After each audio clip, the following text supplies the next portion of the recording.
Today on NewsWatch, President Trump orders airstrikes on Syria after chemical attacks on civilians. Reaction from Capitol Hill to the Middle East. Plus, final showdown in the Senate over the vote to confirm Supreme Court nominee Neil Gorsuch. And honoring America's wounded warriors, starting in the nation's capital and then throughout the nation.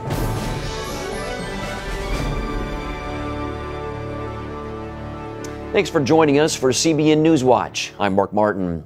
The U.S. blasted a Syrian airbase with cruise missiles in retaliation for this week's chemical weapons attack against civilians. President Trump ordered the airstrikes just days after the regime used deadly gas on its own people. We have two reports. CBN's Charlene Aaron reports the president says he wants to send a strong message to the Syrian government. Then CBN's Middle East bureau chief has reaction from Israel. The U.S. launched 59 Tomahawk cruise missiles at Syria from 2 warships in response to its chemical weapons attack that killed dozens of civilians. Tonight I ordered a targeted military strike on the airfield in Syria from where the chemical attack was launched. President Trump at his Mar-a-Lago resort said there was no doubt Syrian President Bashar al-Assad was responsible for the use of illegal sarin gas against his own people. The president had been clearly affected by the pictures of suffering children from the deadly chemical strike. Even beautiful babies were cruelly murdered in this very barbaric attack. No child of God should ever suffer such horror. Officials say the missiles were aimed at the airbase that was home to the warplanes that carried out the chemical attacks earlier this week, killing more than 70 people. The strike received both bipartisan support and criticism on Capitol Hill. Republican Senators John McCain and Lindsey Graham applauded the action. "We salute the skill and professionalism of the U.S. Armed Forces who carried out tonight's strikes in Syria. Acting on the orders of their commander-in-chief, they have sent an important message the United States will no longer stand idly by as Assad, aided and abetted by Putin's Russia, slaughters innocent Syrians with chemical weapons and barrel bombs," the senators said. But Republican Senator Rand Paul tweeted, "While we all condemn the atrocities in Syria, the United States was not attacked." Some Democrats applauded the president's move, while others said he needs to consult with Congress on future military actions. The Kremlin is condemning the military strike, calling it aggression against a sovereign nation in violation of international law. Pentagon officials say Russia was informed before the attack. President Trump also called on the world to pray for Syria and to ask God for wisdom in dealing with a nation broken by civil war.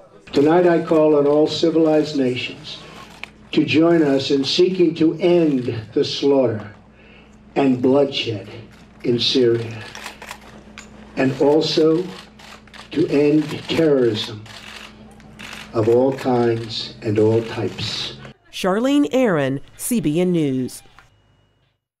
Here in Israel, Prime Minister Benjamin Netanyahu applauded President Trump and said in a statement, "In both word and action, President Trump sent a clear message that the use and spread of chemical weapons will not be tolerated. Israel fully supports President Trump's decision and hopes that the message of resolve in the face of the Assad regime's horrific actions will resonate not only in Damascus, but in Tehran, Pyongyang, and elsewhere."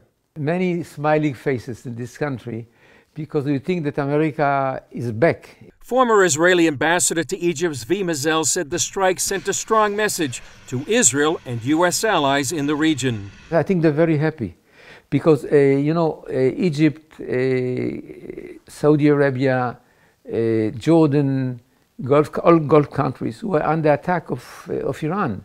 They were under threat to be attacked, to be taken over. Secretary of State Rex Tillerson said the removal of Assad is on the table. Assad's role in the future is uncertain, clearly, and with the acts that he has taken, it would seem that there would be no role for him to govern the Syrian people. Will you and President Trump organize an international coalition to remove Assad? those steps are underway. Whatever angle you look at that, what happened last night, it's very, very important, very, very significant to the Middle East and also to Russia and China, because it's part of America arena. America arena is all over. President Trump ended his statement with a plea for God's help. We ask for God's wisdom as we face the challenge of our very troubled world. We pray for the lives of the wounded and for the souls of those who have passed. And we hope that as long as America stands for justice, then peace and harmony will, in the end, prevail. Chris Mitchell, CBN News, Jerusalem. The U.S. missile strikes on Syria are overshadowing the second day of talks between President Trump and China's President Xi Jinping. The two are expected to discuss North Korea's nuclear ambitions and the U.S.-China trade imbalance. The president recapped their initial meeting during a dinner hosted for Xi and his wife. It's an honor to have you in the United States. We've had a long discussion already, and so far I have gotten nothing, absolutely nothing. But we have developed a friendship, I can see that, and I think long term we're going to have a very, very great relationship, and I look very much forward to it. The White House downplayed expectations of a major breakthrough on trade policies. They say this is mostly an introductory meeting for the two world leaders. Republican senators have triggered the nuclear option to get Judge Neil Gorsuch appointed to the Supreme Court. It was a bold move and could result in political repercussions for some Democrats. White House correspondent Jennifer Wishon explains. By the end of the day, Republicans expect Judge Neil Gorsuch to have his hand on a Bible, taking the oath of office to become a Supreme Court justice. Despite his glowing qualifications, Gorsuch got caught up in a political showdown, agitated by Democrats still smarting over the fact that President Obama's final Supreme Court nominee, Merrick Garland, never got a hearing. This is the latest escalation in the left's never-ending judicial war, the most audacious yet, and it cannot and it will not stand. McConnell warned Democrats against triggering the nuclear option, which downgrades the votes needed to approve Gorsuch from 60 to a simple majority of 51. Democrats warned that the rule change will have long-term implications. In a post-nuclear world, if the Senate and the presidency are in the hands of the same party, there's no incentive to even speak to the Senate minority. That's a recipe for more conflict and bad blood between the parties, not less. For Democrats, it's a political gamble. Of the 25 Democratic senators up for re-election next year, 10 are from states Trump won, in some cases big, and conservative groups are already targeting them. Why is Claire McCaskill threatening gridlock over his confirmation? Because she's lost touch with Missouri. Meanwhile, liberals are applauding the Democrats' opposition. They say Gorsuch is outside the mainstream. Senate Majority Leader McConnell called that notion out of touch. Few outside of Manhattan or San Francisco believe that Ruth Bader Ginsburg is in the mainstream, but Neil Gorsuch is not. It was a contentious vote. One Senate chaplain, Barry Black, seemed to anticipate in his opening prayer. Purify their thoughts as they strive to do your will. In Florida, to meet with the president of China, President Donald Trump told reporters the nuclear option will not affect his future picks for the court. Jennifer Wishon, CBN News, Washington. The chairman of the House Intelligence Committee said Thursday he's temporarily stepping away from leading the panel's investigation into Russia's involvement in last year's presidential election. Republican Congressman Devin Nunes of California said he made the decision because of ethics complaints. Democrats have alleged that Nunes is too close to the White House and cannot lead objectively. Nunes served on President Donald Trump's transition team. As Congress gets ready to take their Easter break for 2 weeks, the unfinished health care bill is still left on the table. However, Congressman Mark Meadows of North Carolina told CBN's David Brody that some are even willing to stay in D.C. during their break to work on it. When the Obamacare laws got put into place, there were 12 insurance mandates. We're now trying to make sure that we repeal at least 4 of those. 4 of 12 is really where we've come down to. The other 4 really have to deal with insurance premiums coming down. To learn more about their plan, the full interview is on the Brody File at cbnnews.com. He's a conservative Christian judge in a very deep blue state. Why he may be forced off the bench. That's coming up.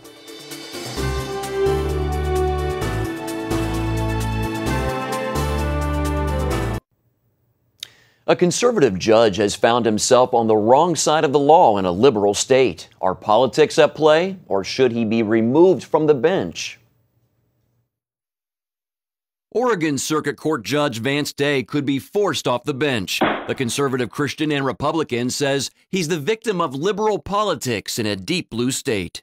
Because I stood quietly for natural marriage at a point where the state was quickly turning toward gay marriage, I was targeted, I believe, to send a message to other judges who had the same perspective I do. And that is, if you err or you state your perspective in any way, shape, or form to the public about your beliefs, then you have no place on the bench. The state's Commission on Judicial Fitness and Disability said Day violated his oath of office by committing 8 ethics violations, and it unanimously recommended his removal. The commission accused Day of telling his staff to make sure no same-sex couples were brought before him for marriage ceremonies, of creating improper relationships with defendants, and of allowing a convicted felon to handle a gun, among other charges. So are all these allegations false? We proved they were false. The allegations that the commission threw at me, as one person has said, it was like throwing the kitchen sink at somebody. I believe their main point was, we don't think that you're a proper person. You don't fit our model as a judge. They never quite articulated why. They just came up with a variety of allegations. Day believes his case was the result of what he calls a perfect storm. But it just happened to happen or occur at a time where politics was coming to an apex, and anybody who said anything about natural marriage who held an elected position would suffer, I think, some persecution. So you believe that you're the victim of a political vendetta based on your stance on same-sex marriage?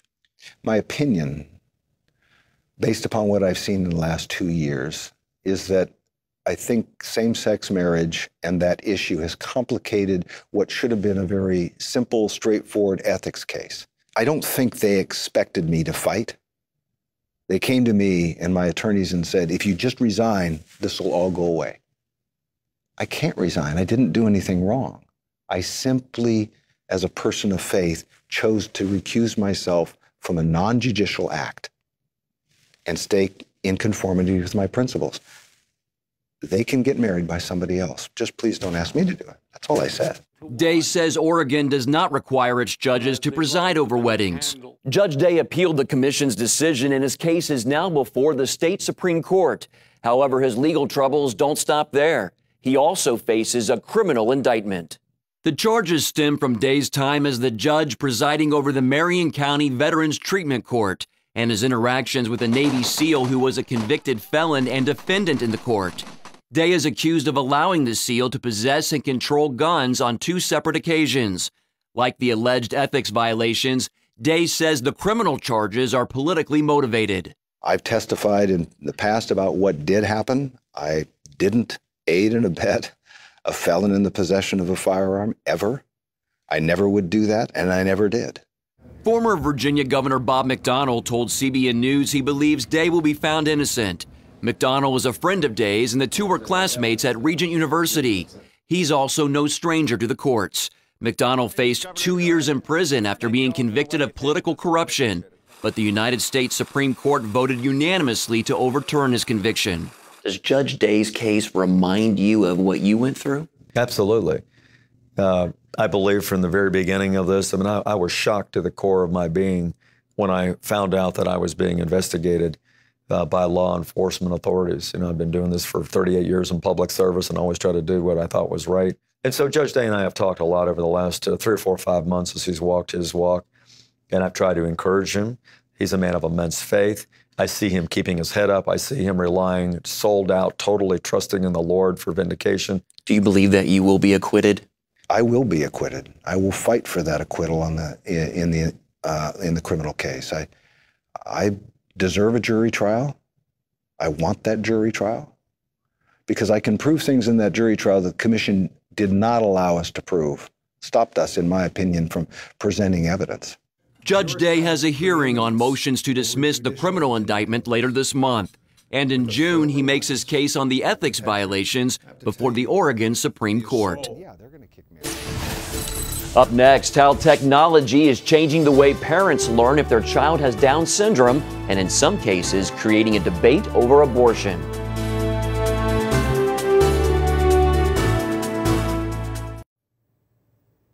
Welcome back. Expectant mothers and fathers have a lot of joys and concerns about their baby's health, like the risk for Down syndrome. Technology is identifying it earlier and alleviating fears, but as Lori Johnson reports, it has also stirred the debate over choosing abortion or life. Until now, pregnant women who wanted to know if they carried a baby with Down syndrome had to wait about 17 weeks and risk a miscarriage to learn the answer. Today, there's a faster, safer way to find out. All it takes is a simple blood test as early as 9 weeks into the pregnancy. Unfortunately, that leads to far more decisions about whether to abort. Down syndrome is a genetic condition in which a person has an extra chromosome and as a result has some physical and mental disabilities. For every 10 expectant mothers who are told their baby has Down syndrome, 8 choose to abort that child. Denise Bassett was about to be one of them. I had trusted in God and I believe in God and I counted on Him for everything, but I was starting to think, well, what if He had made a mistake? And maybe I needed to do something about that. She had signed the abortion papers. Then, at the last minute, Bassett called a pregnancy crisis hotline and spoke with Cherry Jensen. Medicine is not an exact science, which we all know, and no one can predict the potential of a child. As it turns out, Cherry's daughter has Down syndrome. At age 33, Jenny has accomplished much more than doctors said she ever would. Do you feel God using you? I do. I do believe that God's using me for so many ways. Jenny says God uses her to spread love to many people. As a hospital volunteer, she's a vital link between the patient and the healthcare staff. The patients love her. She's kind, she's caring. We never have to ask her to do something twice. She never forgets a thing. Jenny also takes care of kids at the YMCA. Her boss says she's like a ray of sunshine to the children, their parents, and her coworkers. I know Jenny personally, and a lot of times we sit in my office and talk about faith in Christ, and it comes right from that. She is just a big-hearted Christian. She loves the Lord, and it's evident on how she lives her life. And it was Jenny who helped stop Denise Bassett's abortion. Jenny's mother, Cherry, convinced Denise to postpone her decision until she met Jenny. When Jenny prayed over the food, I'd realized the love that she has for God. And then when in our conversation she was talking, she had just touched my arm. And I really believed it was God speaking through her to me, telling me not to be afraid and trust in Him again. And with that, Denise decided not to abort her child. God gives life. It's not your decision to take it. I'm so big! Yay! Months later, Denise had her baby, a little girl named Abby, and is so glad she did. My daughter is beautiful. She was born with no heart problems, no kidney problems, no leukemia. She's more advanced than what I ever thought she would be. Denise says God has opened all kinds of doors to provide for her and Abby. And as you can imagine, 2 of their dearest friends are Cherry and Jenny, who help pave the way. Lori Johnson, CBN News. I love that last shot. What a precious story.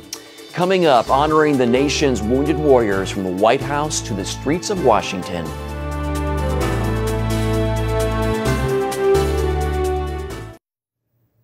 President Donald Trump welcomed 50 wounded warriors to the White House Thursday to thank them for their sacrifice to the country. Many of the veterans came in with wheelchairs and missing limbs as a result of injuries during combat. But despite their disabilities, President Trump called them America's real heroes. You've earned our freedom with your sweat and your blood and your incredible sacrifice. We salute you, we salute your service, and we salute the flag you have so courageously protected. We love our flag. Thank you.